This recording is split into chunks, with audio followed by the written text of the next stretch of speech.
Good morning and welcome to Newsroom here on GHOne TV. My name is Awisi, Dede, Jangle. Let's take a look at our headlines this morning.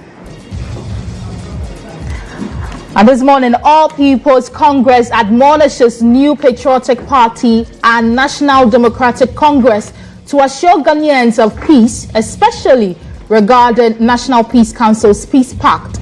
But how Biden is a peace pact in the face of elections.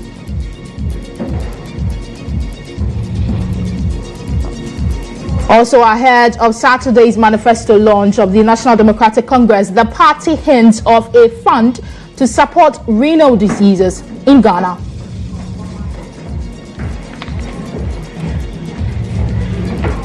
Savannah Agricultural Research Institute of the Council for Scientific and Industrial Research expressed a strong reservation about government's seeming lack of effort and support for farmers affected by northern drought.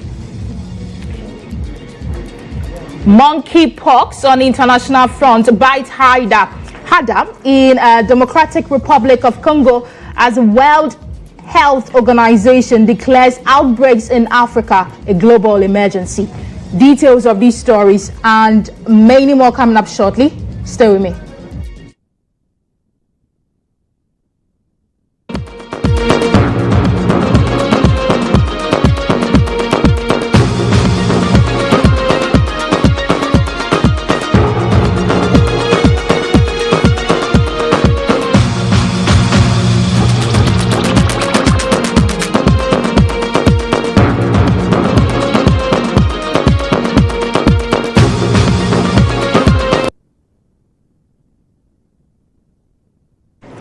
Many thanks for choosing us this morning. The news is coming to you live from our Platinum studio here in Accra. My name is Awisi, Dede, Jangle. Let's take a look at some election-related stories on Election Hub.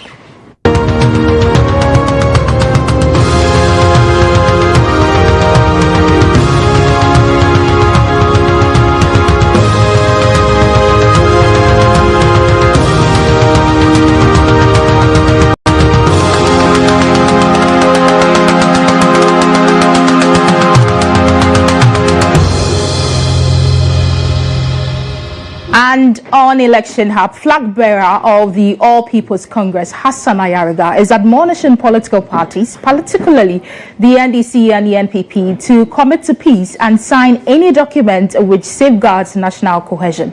His comment is in reaction to a decision by the biggest opposition party, NDC, which has generated varied reactions that it will not sign any peace pact without some 6 conditions met ahead of the December polls. Wallace spoke on Star Today yesterday. Until today, Hassan Ayariga has always been the first person to advocate for peace in this country and also advocate for free, fair election. I've signed all treaties and all agreements made, or even at most cases, I even request that there should be a peace agreement between all political parties, and most importantly the NDC and the MPP. Now let us not forget, it is only when there is peace that we can go in for elections, and nobody can rule a burning nation.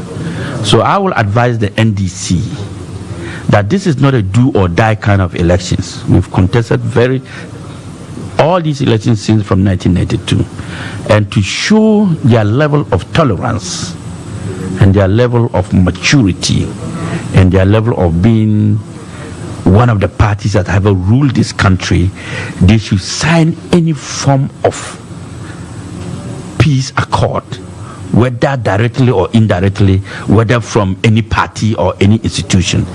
It is for them to demonstrate to the world that this election is going to be peaceful.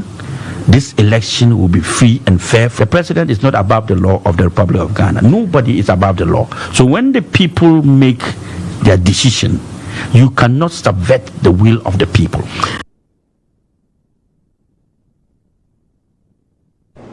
Well, the founder and leader of the All People's Congress, Dr. Hassan Ayariga, is also appealing to the Electoral Commission to thoroughly investigate the background of all presidential candidates. Well, according to the 1992 constitutions of Ghana, a person is eligible for presidency if he or she is a citizen of Ghana and also has attained the age of 40 years and has a sound mind. But Dr. Hassan Ayariga thinks it is equally important for the background of presidential candidates to be investigated. He also spoke on Star Today yesterday. On a more serious note, we are joking with this office of president.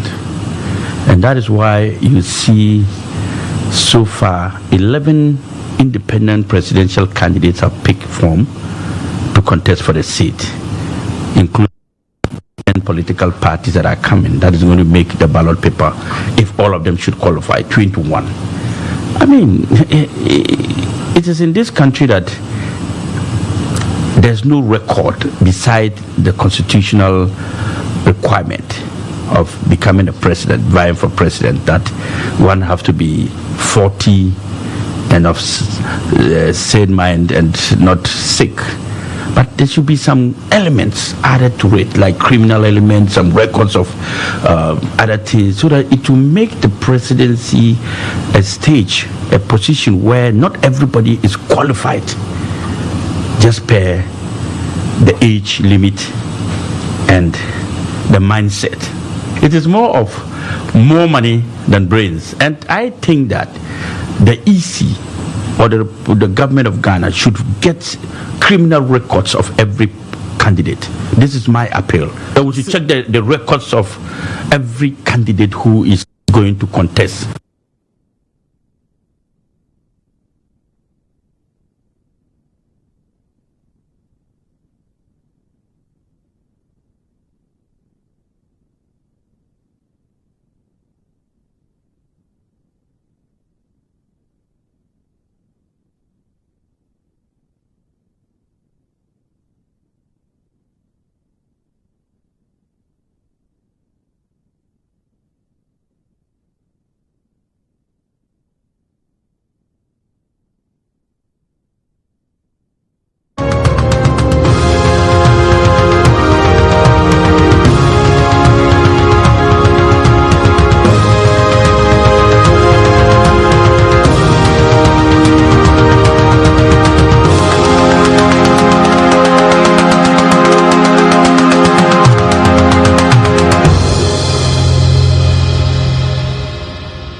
Well, still on the Peace Pact, the Director of Conflict Resolution of the Opposition NDC, Abraham Amaleba, says the support base of the NDC are in favor of the party's intent not to sign the Peace Pact until some 6 conditions are met. The NDC, among other demands, served notice that the party will not participate in any peace agreement. Well, take a listen to Amaleba, who spoke to GHOne News.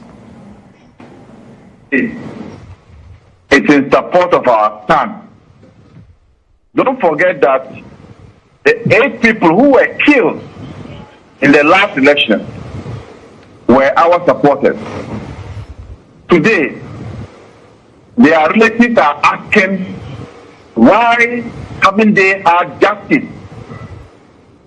And so, moving into the 2024 election, if these things are not addressed, I am sure, and already we are receiving commendation from our supporters for the stance we have taken against the Peace Council.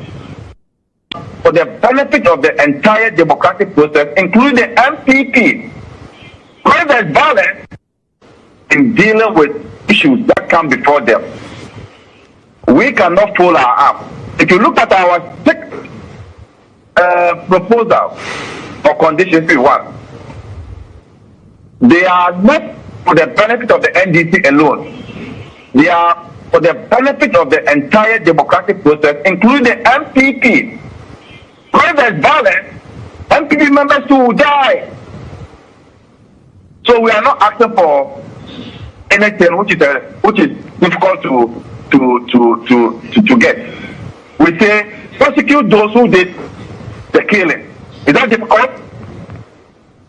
Why should even the opposition be the one interested in calling on the government to prosecute wrongdoers?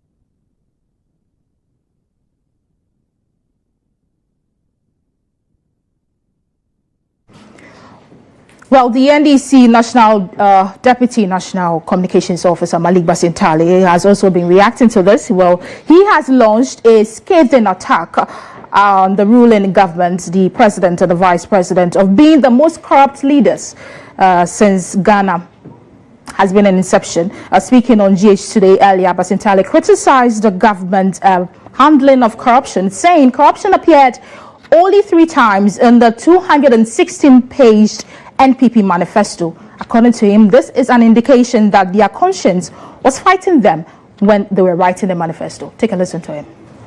Started office, he labeled for the first time our president as being the mother serpent of corruption, and that our president of all corrupt snakes was the biggest python that swallows corrupt money in the economy. True or false? That office was what passed a verdict on Alhaji Bawumia to have stolen 10,000 bags of salad rice from the pot, all in the name of his administrator called Kekosai. But today Kekosai is still at the helm of affairs.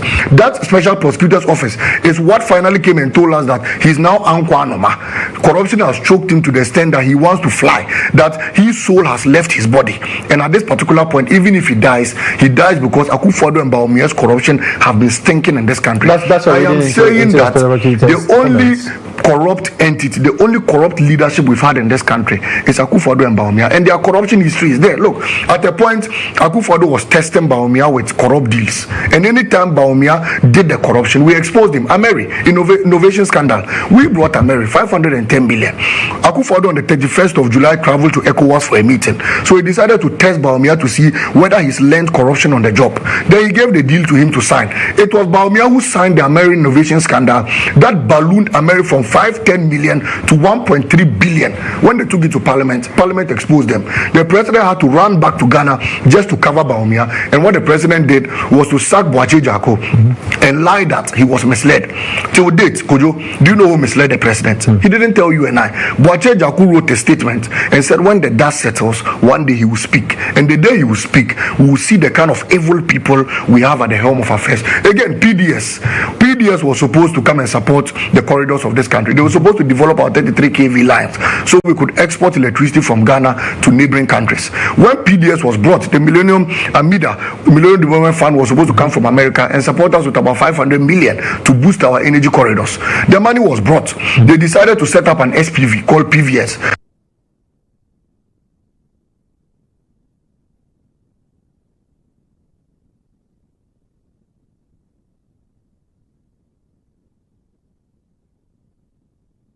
So now let's bring you some sight and sound from the Ablekuma North, where the team visited for the Voters Connect program that was aired this morning.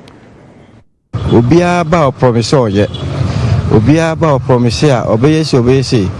Just a munyuma no na da omumwaye isu twa na eyiri environment ni nyina gates ni nyina echoku. At the same time bo se na ko amanfo fie. Itama ye ho kire road ni nyina gates ni nyina atwoku omoba omoso mbeye nso no matran so no moko we ba no cause the same problem ka menko a nka sa MPP ne ndc mpoko mu nyina mfiri so na kiyan fa new person bra a obetimi aba ba hwe kwashima constitution because the way omuka omoye no kiyan new person a obetimi aba be gina ama both party no who difference na woman no because obia ba na da na nyama bi kwaso na ya first na meto aba makufo na sisi mbetana be say 24 years ni nsuo to efanye MPP abatena so a bibia ni wo maaye nti ma sese ma adwen se meto ama NDC sisi amite bi omudi ababo ya de metal bobo enya 1 month ya top light 400 month nso ye nti meto ama NDC na uwo GDS NDC ba o maya de ku dwama ma ko no na petrol yeah 14 cedi 50%. Sisi ya sen we be say drivers almost 75 we be say 80 into metro amendis they say akwan na ehia ye akwan na one way we fi so to mu besin akwa traffic wo mu saa anka ye be stress wo mu yi akwan no e mai wura ha obetimi apie ha na kyeresa aye ntem amai if you say we dey ekonanim enti say wa anyere ho amobra no anye obi na bebo ama ti yesa na na so onyi akwan no mai na o mai ma no so nya adwuma nye so munya adwuma ya wo yo batan na ofi aja obakwa onya kakra de abro na so wonya bi. Now let's go back to our earlier conversation on the Peace Pact, the back and forth between the NDC and the NPP. Let's get over Zoom and speak to the security analyst Adam Bona, who to help us understand the effectiveness of the Peace Pact in maintaining sanity in elections.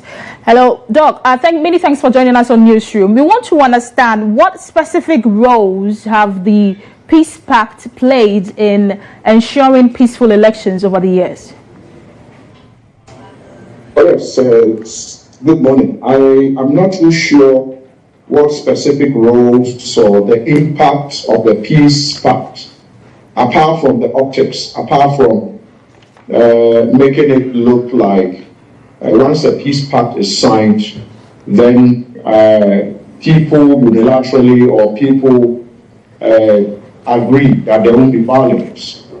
And so as far as I'm concerned, probably somebody would have to conduct some research since we started signing these Peace Pact or agreements to see whether anytime we signed it, it's probably made people become more civil or politicians becoming civil. I'm not too sure. I think it is the other way around. I don't think it is the case that once it is signed, people then begin to be more civil. I don't think so, because then until recently when IGP Dampare he was appointed as the IGP, all by-elections have been characterized by or with violence, including Ayawaso West Wagon.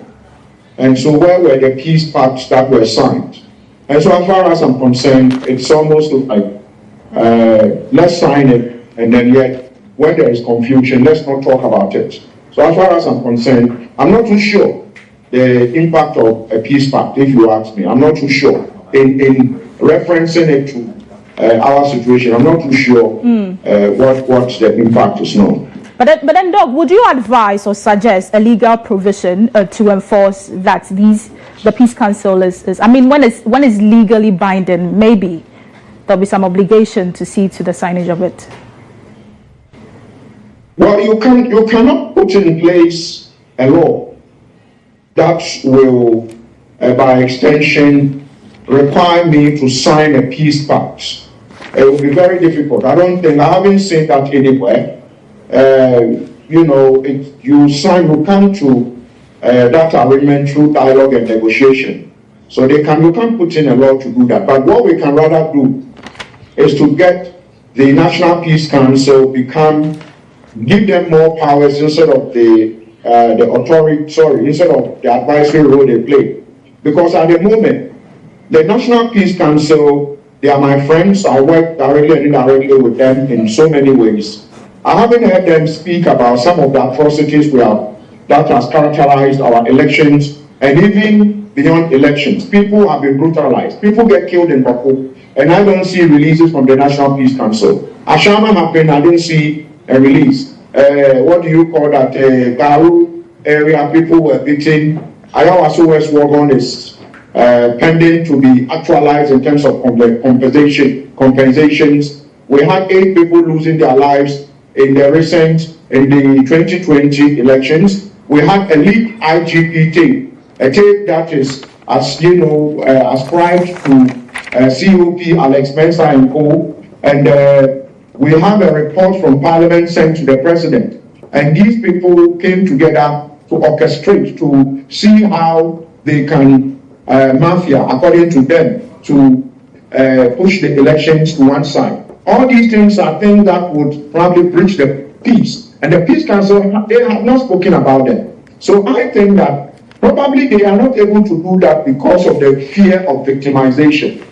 And so if they become what I would want to call more powers, regulators, to regulate the peace area. I mean, I don't know how that is going to be done, but I'm sure we can think around and come up with something. But at the moment, they lack that power to do anything. And so it becomes difficult for anyone to wink the rest of us and say, oh, let's agree to peace when it suits them. So for me, I don't want to believe that the Peace Council will have enough power to do anything until such a time that we give them more powers that go beyond just the advisory role they are currently playing. Right, Doc. So does this justify the NDC stance to sign the peace pact then? Well, I wouldn't want to say it justifies. I am speaking as an analyst to say that some of the things I might have repeated on your network, not once, not twice, several times. Yeah. And so any citizen who is looking on the sidelines will say that it is important the Peace Council comes to the round table and begin to feel it as the ordinary citizen feel it. But probably the NDC would have to reconsider their stance because the leaders of NDC, they have a large following, and therefore they have come up with some conditions. With these conditions they've come up with, I think they are not very difficult conditions, if you ask me. The president should sign, this should sign, that should sign. I don't want to believe the president would want Ghana to be chaotic. I don't want to believe the IGP wants Ghana to be chaotic. I don't want to believe implementing the Awisi West Wagon, white paper or the recommendation would be, anything. And then letting us have a report on the 8 people who were murdered, during the 2020 election, letting us know what happened is an issue. I think that these are questions that border on our national security, our sovereignty. So it's important that we don't restrict it to political parties, but we look at it as something that affects our well-being as a people. Once we begin to do it that way, we will take away the issue of politics and look at it that MPP, NDC, they are all Ghanaians, and the rest of us are Ghanaians. So let's see how these things are going to be done. So for me, maybe I say look at the NDC are the people talking about it, but some of us have been talking about this long before they came to a round table. So I think that it is to give it a bit of traction and say, can we get it right? So that 2024, we don't end up getting there again. Right. Thank you so much, Doc, for making time to speak with us on Newsroom. That was Dr. Adam Bonah giving us his thoughts on the effectiveness on the Peace Pact signing ahead of the elections. Well, it's time for social media, and Nanama is in the studio with what you've been saying on social media. Nanama. Good morning, Dede. Well, yesterday, Dr. Hassan Ayariga was on Star. So he was talking about there being some presidential aspirants who cannot even fly to certain countries in the US. And we will hear from him. He was talking about criminal presidents or aspirants. Then we have Japheth asking, are they going to govern US or Ghana? Then Adil questions or is asking maybe whether it's Airbus Mahama he's talking about. Then Alvin says that you only hear of him, Ayariga, during the elections. Then Nana Boachi says, this man, Pa, I'm surprised he got a nice wife. Why? Why should you be surprised? Then Kofi says, I thought you said you had PhD in whatever. Have you ever worked in an organization or a company? Can you assist or a deputy or vice to do anything on his own without his boss's permission or approval? Hey, Doc, it's never done anywhere. As a vice, you do whatever your boss asks you to do, or you get sacked. Please, don't say anything or do anything that will let people talk about you as if you don't know because of politics. The vice cannot do what his boss has not asked him to. So in case you become president, your vice can do anything, hey, then we are in trouble. We also have August, who thinks or hints Nana Kwame Bediako. Kennedy is asking who is that person. And then we have some comments we can't read there. And then we have Kofi, who says Nam1 Jr.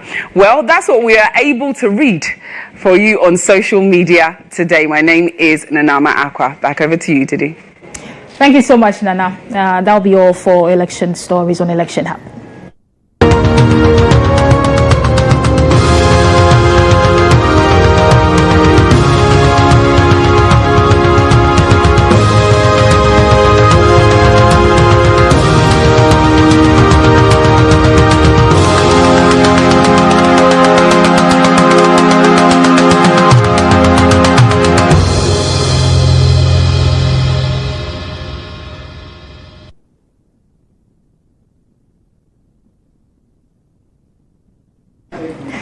Well, two suspected thieves, Razak and GHOne, both in their 20s and natives of Dentre, Chechere, have been shot dead by the assembly member of the area, Kwabena Boateng, for attempting to steal bags of cocoa beans.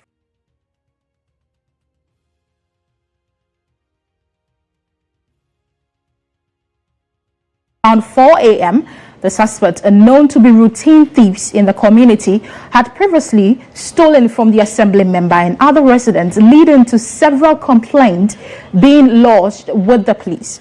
The deceased had been on the police wanted list when the assembly member detected the attempt to steal from the cocoa shed.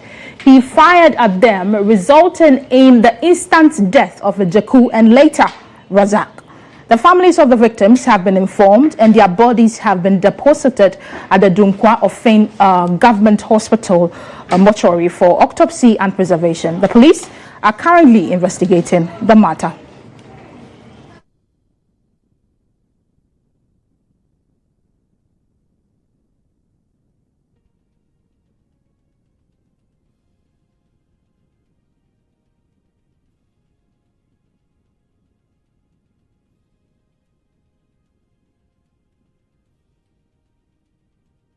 Well, the Adabraka District Court 2 has remanded Constable Smith Jechi into police custody after he was arraigned on a provisional charge of murder. This follows his alleged shooting of Stanley Ahaji, now deceased, over a disagreement on transport fare on August 18 at Kwan's Estate Gate near Kuntunsi in Aga East Municipality. There is more.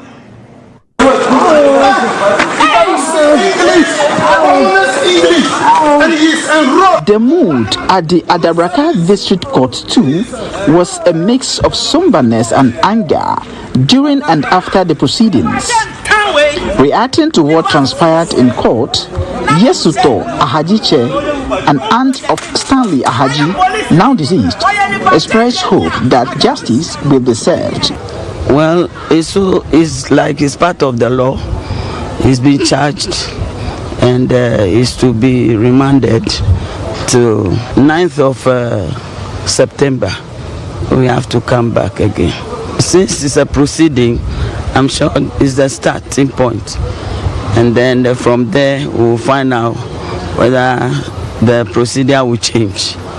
Yesuto bemoaned the incident, saying no one deserves to lose their life in such a tragic manner.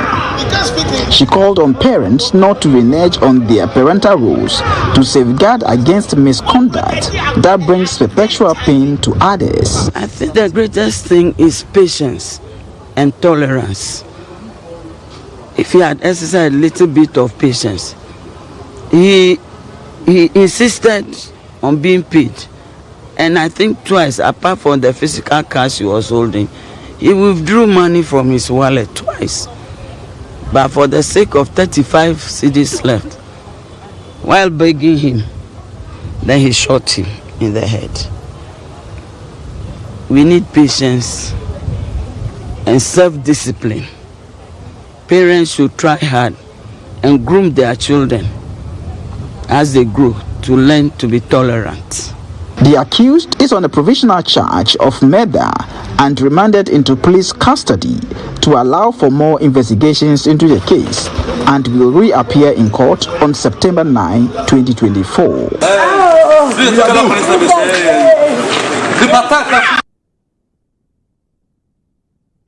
Now let's move on to the Upper East region, because farmers along the Kubori River in the Binduru district of the Upper East region have started premature harvesting of their crops due to flooding from the spillage of the Kupianga and Bagri dams.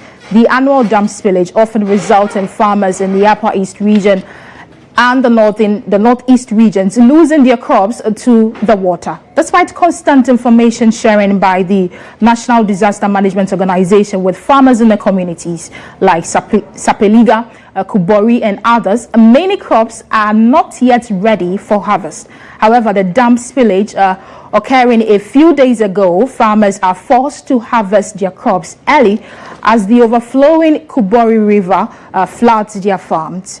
My colleague Ayaba Abdulaziz from the Max Empire FM visited the affected farms on Wednesday and provides more insight into the situation. We are trying to speak to Ayaba, who visited the place yesterday, to give us updates on this particular development.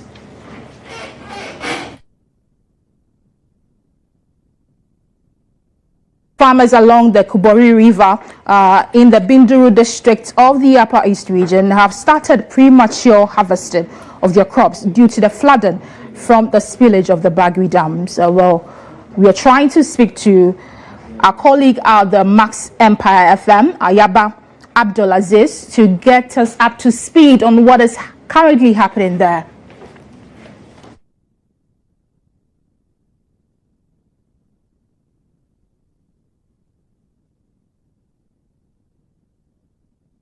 But we'll try and engage it after this break.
You're welcome back. This is still Newsroom here on GHOne Television. Let's do some business stories now.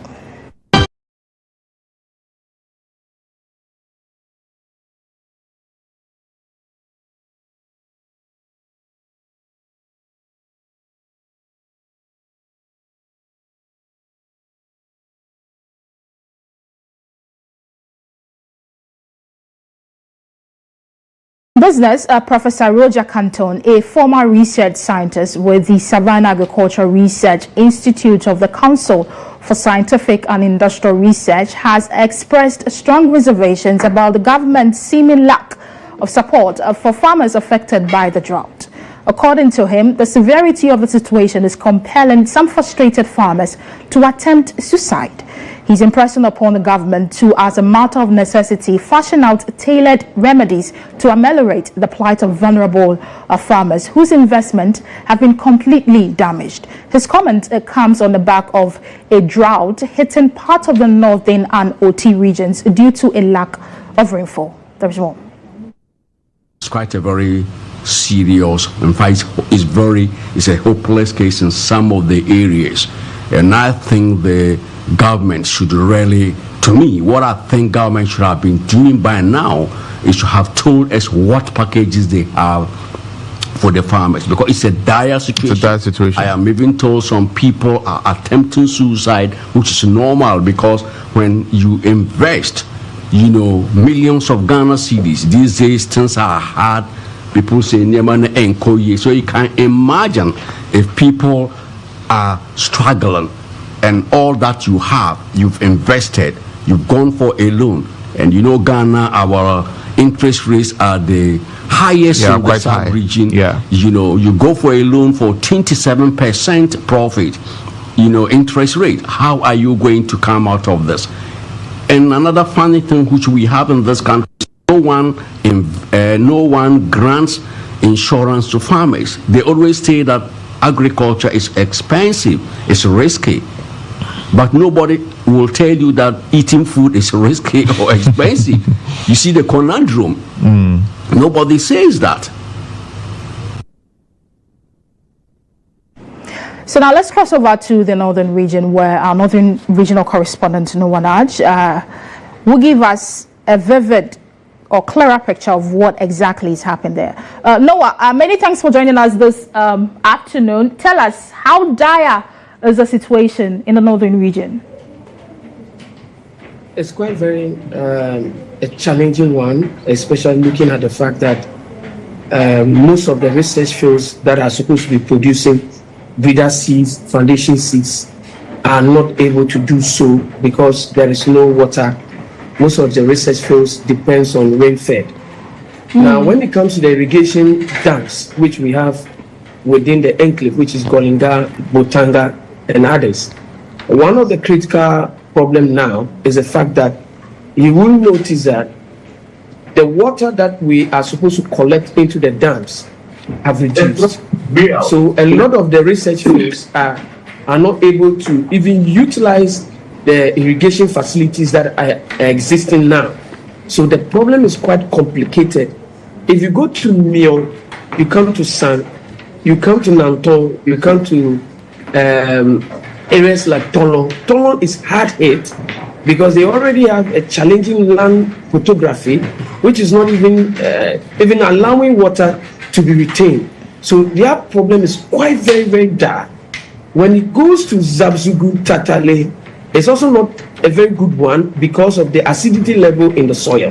Karaga, Gushegu, it looks a bit mild because they experience what we call, what scientists will call showers, but it's not rainfall.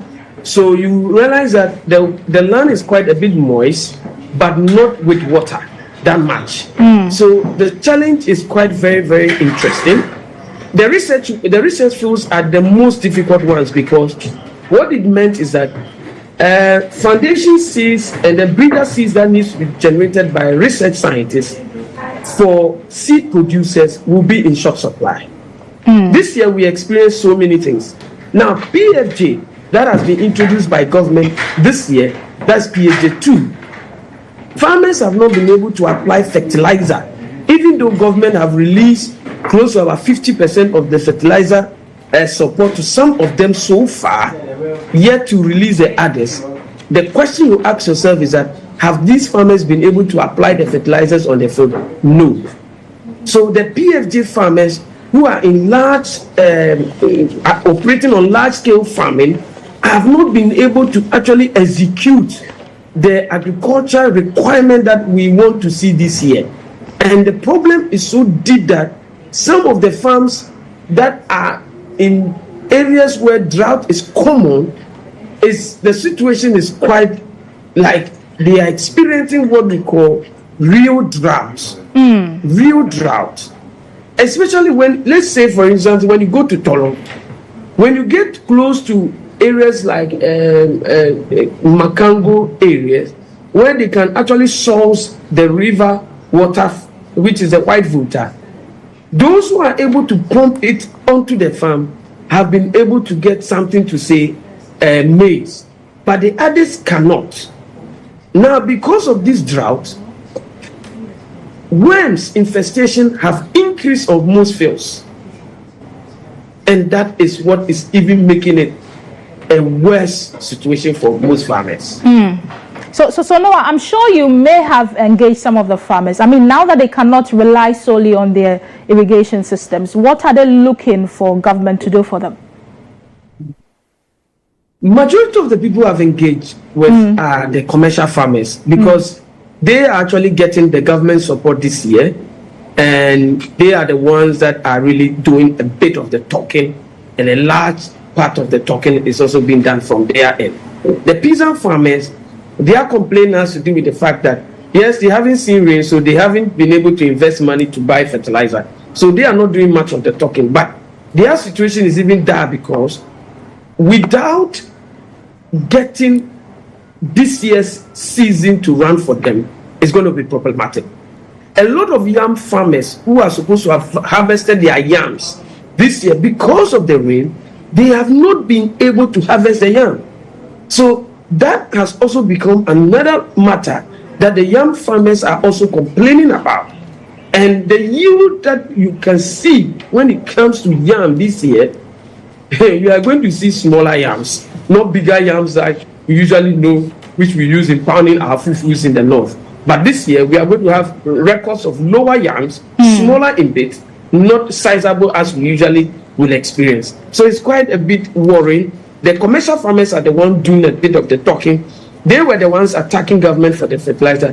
When the fertilizer was released, now they can't apply the fertilizer because of low rains. And that is quite a bit worrying one for us. Right, Noah, thank you so much. That was our Northern Regional correspondent giving us updates on the situation on drought there. That'll be all for business.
You're welcome back, and it's time for sports, and Nana Majiman is in the studio with the very latest.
I am Nana Ama Ajima. Now, the director of the National Sports Authority, Doche Numekebo, has debunked reports making waves on social media that the pitch at the Baba Yara Sports Stadium is in a deplorable state, 2 weeks ahead of it hosting the African Cup of Nations qualifier between the Black Stars versus Angola in September. Speaking in an interview on the game and GHOne TV, the NSA boss indicated that the pitch will be ready for the qualifier.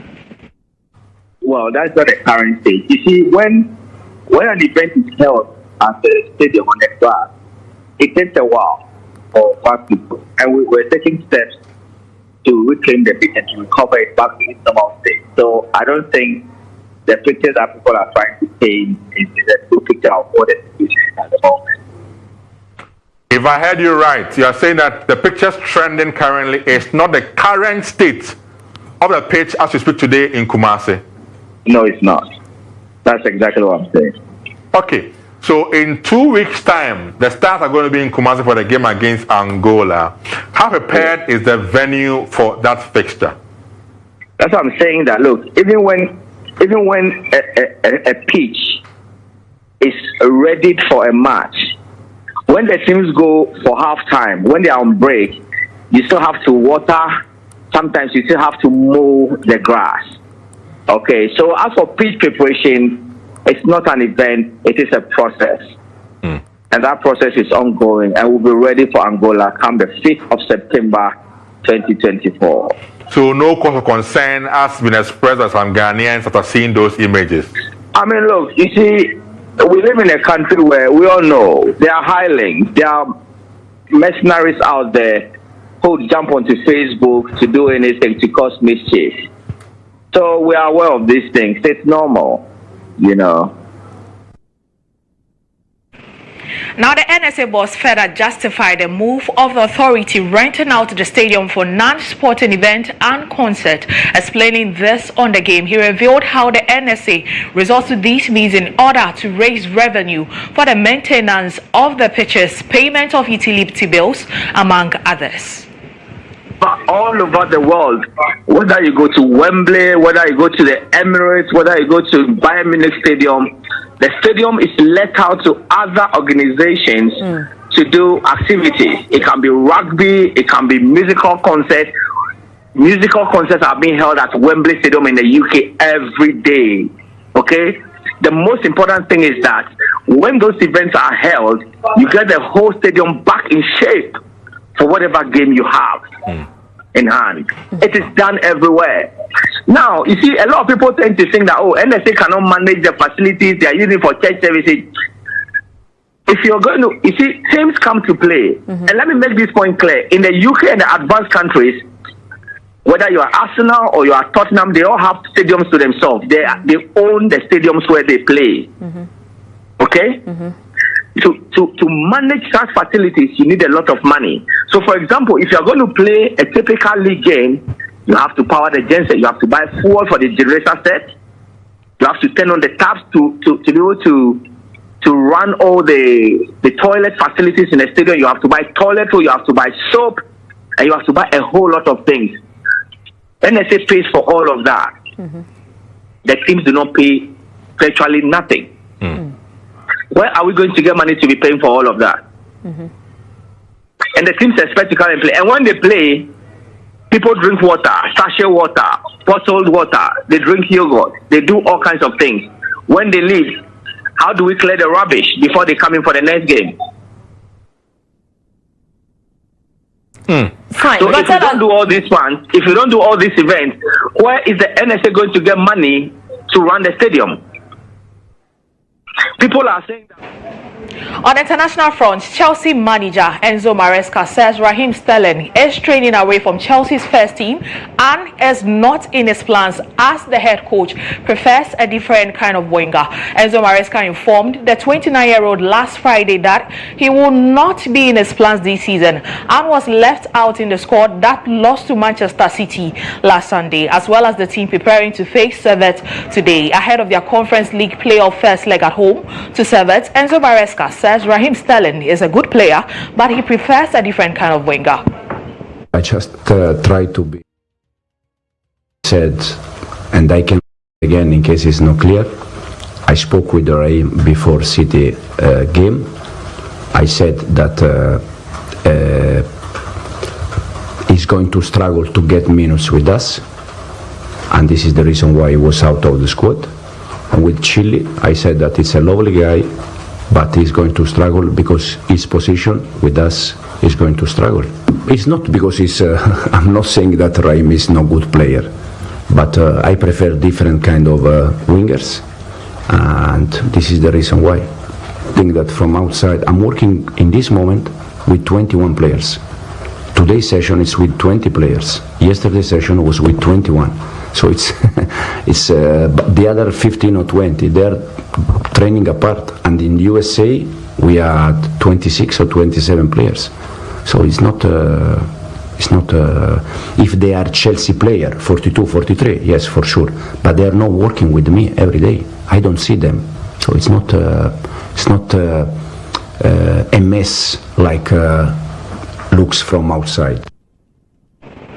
Still on Chelsea, they have completed the signing of Joao Felix from Atletico Madrid in a deal worth £46.3 million, while Conor Gallagher has moved to the opposite direction for £36 million. The 24-year-old returns to Chelsea on a permanent deal, having spent 6 months on loan during the second half of the 2022-23 season, scoring 4 goals in 16 Premier League appearances. Speaking on his return to the Premier League, Joao Felix says he's happy to be back at Chelsea and he can't wait to get started. The same faces was here, and I'm really happy to be back. Did you miss it? Yeah, a lot. I didn't play yet this season, but I missed the games in Premier League, the fans, the environment on the stadium. I think is the thing that I miss most. When I left, I said to my friends and to my family that one day I would return to Premier. And now here I am. Your English is improved a lot as well. You work? Yeah, I think. I don't know. I just practice like every day. Every day I try to speak with friends, playing video games with my teammates. So yeah, I guess it's better. New manager as well? Yeah, I spoke with him 2 times. I didn't saw him yet in Cobham, but I think I'm gonna see him after the interviews and other stuff.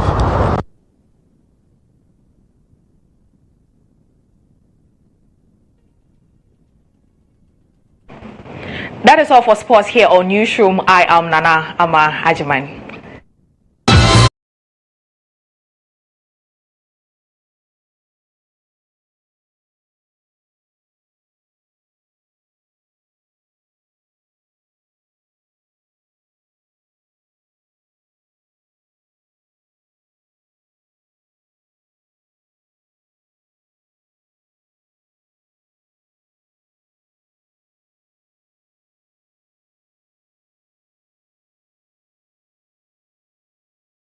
Come back, let's do some international stories now, because incident manager for Mpox are the WHO regional Dr. Samuel Bolland says his outfit is adopting new strategies to reach the conflict-hit regions in the Democratic Republic of Congo as part of response to resurgence of the pox.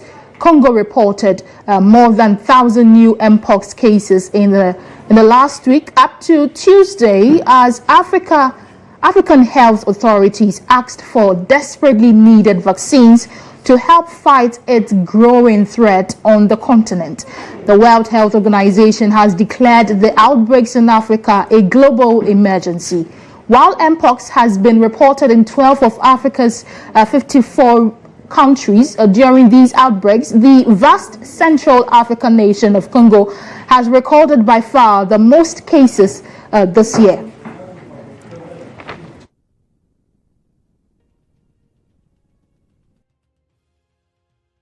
The end of Newsroom here on GHOne Television. My name is Awisi Dede. Have a good afternoon.